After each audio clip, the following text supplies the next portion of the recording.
So what do I think about the Bauer 20-volt chainsaw? I wouldn't use it to go out and cut down a bunch of trees. It's not made for cutting down a bunch of trees. It says so right on the box. It's for limbs and pruning and stuff. It only has a 10-inch bar. But for going out and getting the small stuff that might be stacked up on your wood pile, it's a great tool. It works well, and I have nothing bad to say about it right now.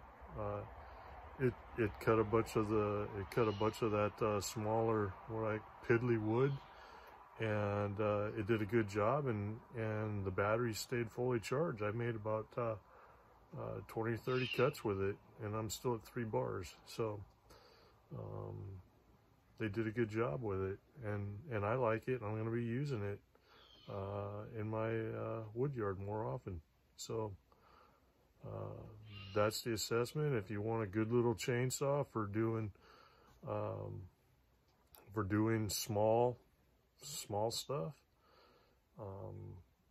that would be one that I think that you would get, and I think you would be happy with it. So anyways, if you like the video, please like and subscribe, leave a comment, and thanks for watching.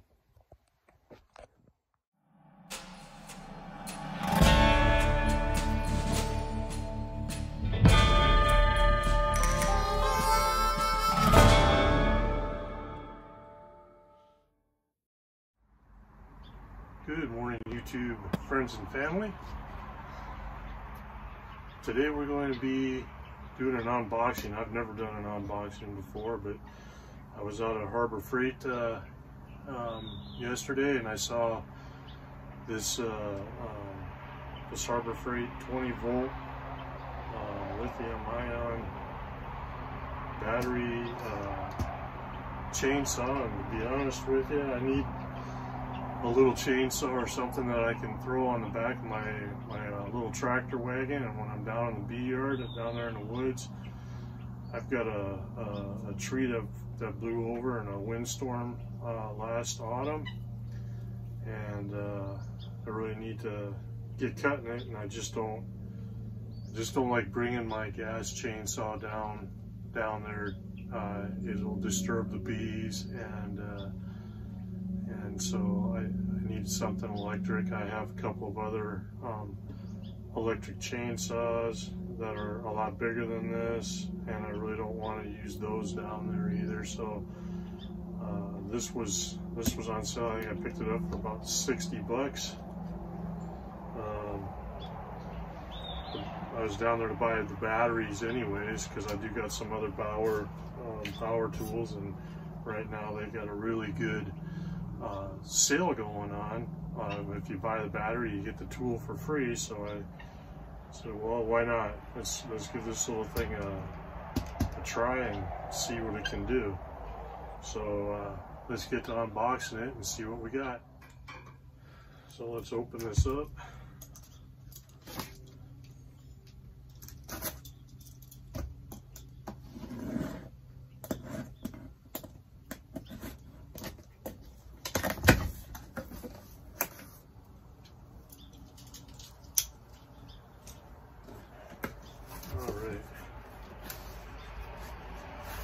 See what we've got in the box there.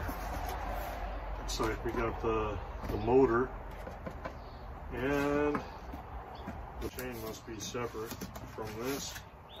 So let's take that out. We got the instructions. I'm going to go over the instructions. There's always little nuances to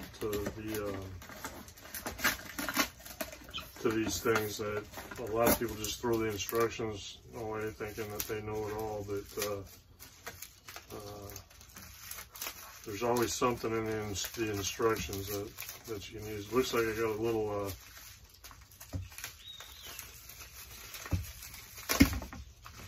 I really sealed that in there good.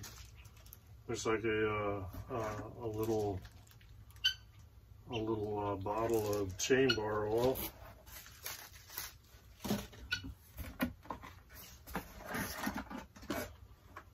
Oh, we got that's always nice, a sheath.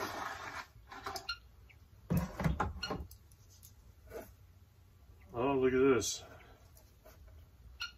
Okay. If you can't see this, but right there's a little hole, a little pinhole for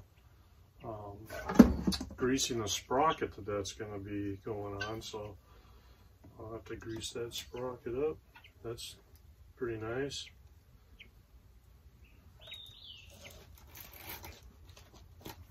Let's put that back in the sheath, actually.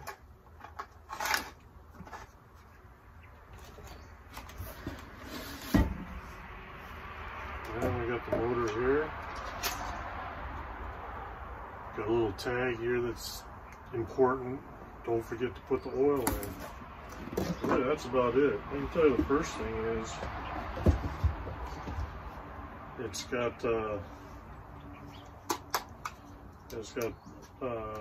pretty solid plastic casing around the motor. It's not going to be like a gas chainsaw, obviously. When you got because you got an engine in the gas motor, but even so, with the gas chainsaws, a lot of the stuff that goes around the engine in a gas chainsaw is plastic anyway. So this shouldn't surprise anybody that you have a plastic casing around the motor in this.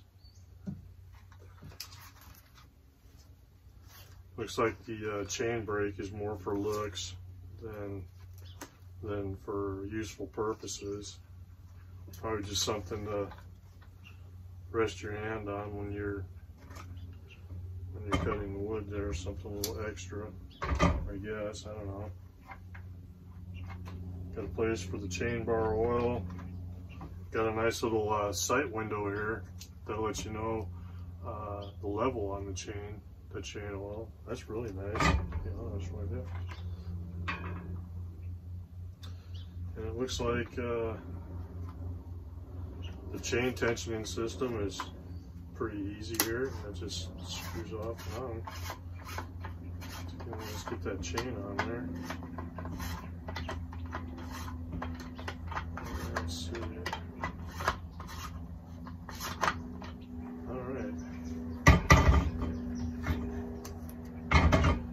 Pretty basic. It looks like that's the chain tensioning is more of a cam that pushes the chain bar forward and back to loosen and tighten the chain. Got your sprocket here that the chain goes on.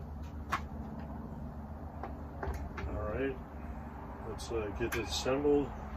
And I'm going to pause this real quick and read the instructions, and before I assemble it and get ready to use it, I want to make sure that I'm using it properly. So as I'm going along here, I did kind of want to point this out to people. There's the greasing for that sprocket there. You can kind of see that there. But also, if you had, if you're kind of new to this kind of thing and you're going to take the chain off and put it on, you're not sure if you got the chain on front or back. This is pretty neat, I thought. They've actually got they actually show the orientation of the train, what the chain should look like on the bar, so that you're always, if you put the chain on so that it looks like that, you can just kind of line a tooth up over the top of that, your tooth and raker, and you should be able, that's gonna give you the orientation of the chain on the bar. Back instructions, we're talking about soaking the chain in oil, and some oil first before you put it on there. So I did do that. Remember, I was talking to you about putting the chain on there, right? In order to put that chain on there, right? See, a little orientation there, so that would be backwards. If I had the chain on like this, that's backwards. So let's turn the chain around. And let's put the chain on there.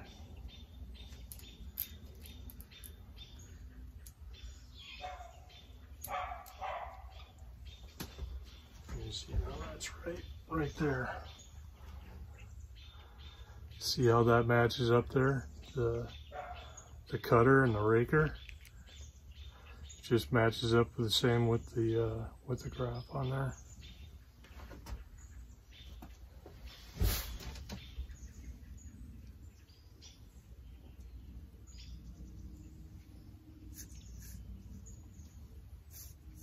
And it's sliding around pretty good.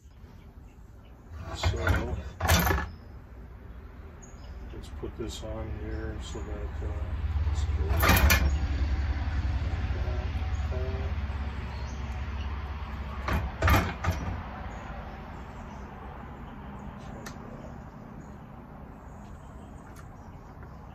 Chain goes into the, see that in a minute. What we're going to do is we're going to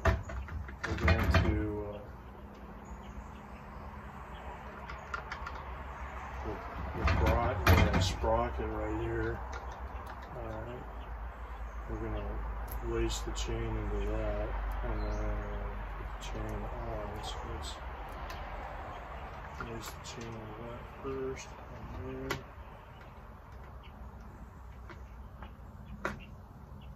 looks like there's a clip.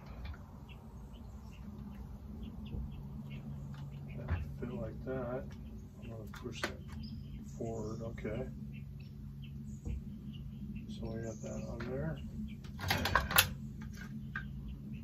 I'm trying to do this without.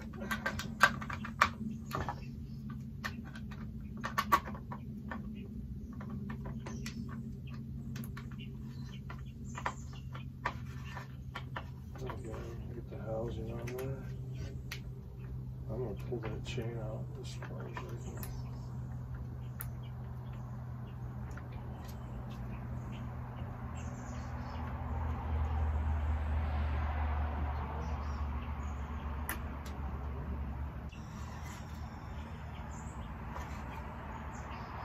And I'm also going to, you see there's a little bit of play here. Okay, if you notice the play there. So when you're using a chainsaw, and cutting wood, the bar is going to want to move in the upwards direction because you're pushing down on the bar, and the chainsaw blade's pushing down on the bar. So you want to get that up to the top part there, because what you don't want to have to happen is tighten it down like this and then having the bar go up. That'll loosen or tighten the chain up on you. That's not bad.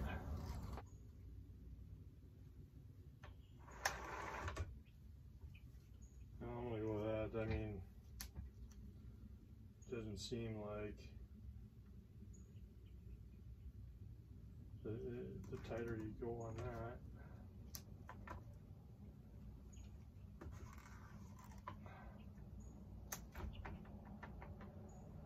I guess that'll work. Get a sheet back on there for right now. Let's put the chain bar on it.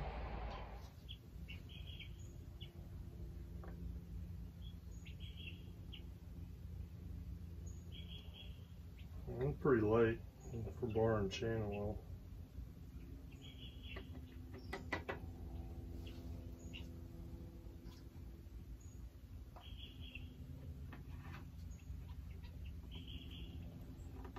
And there's something for you guys right there.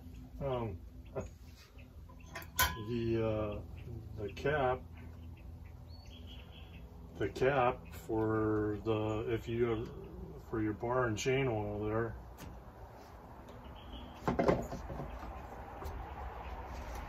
actually fits on your filling cap there, which is pretty. If you ever end up losing your cap, you can just use the cap off the bar and chain. This is the cap that comes with it,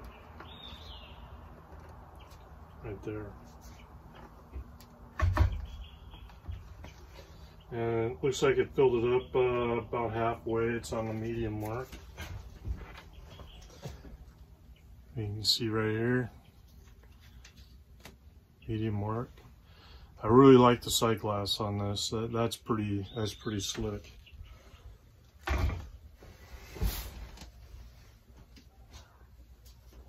Let's snap on the battery.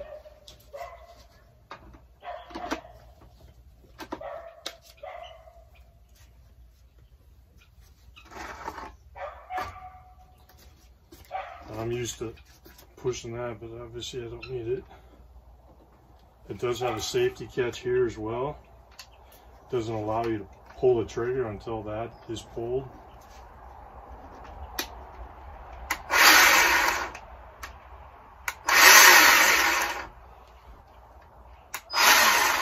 It looks like it's not variable speed. It just catches and goes. So there is no working its way up, or if you barely push the button, it's gonna go a little bit slower. It's just gonna, the button engages and it just takes off.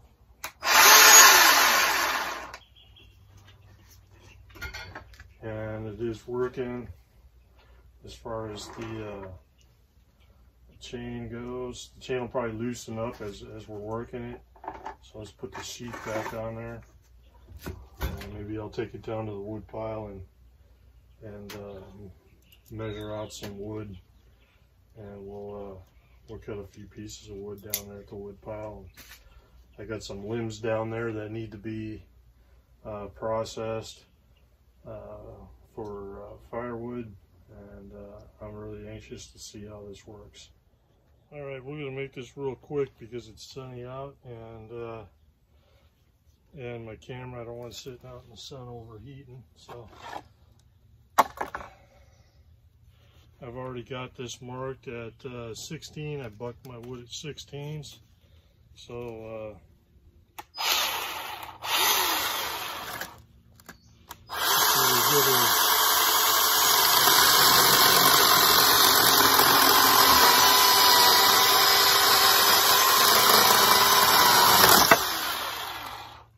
not bad. First cut.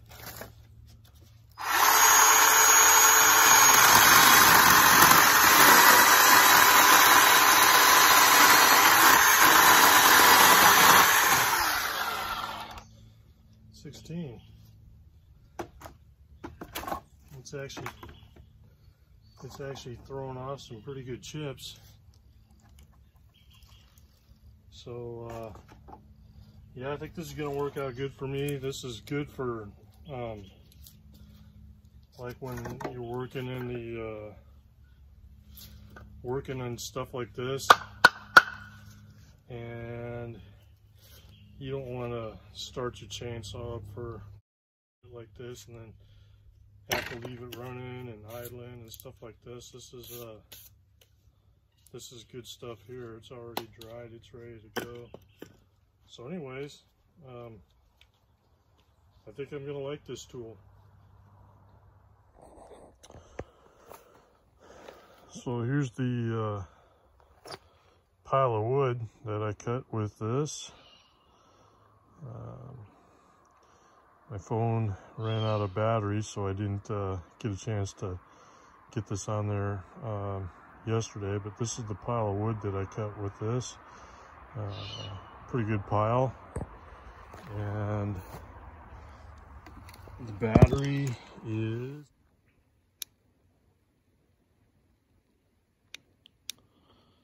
still at 3 bars. So it cut all this wood, as you can see here. Cut that stack of wood there, and didn't do anything to the battery at all.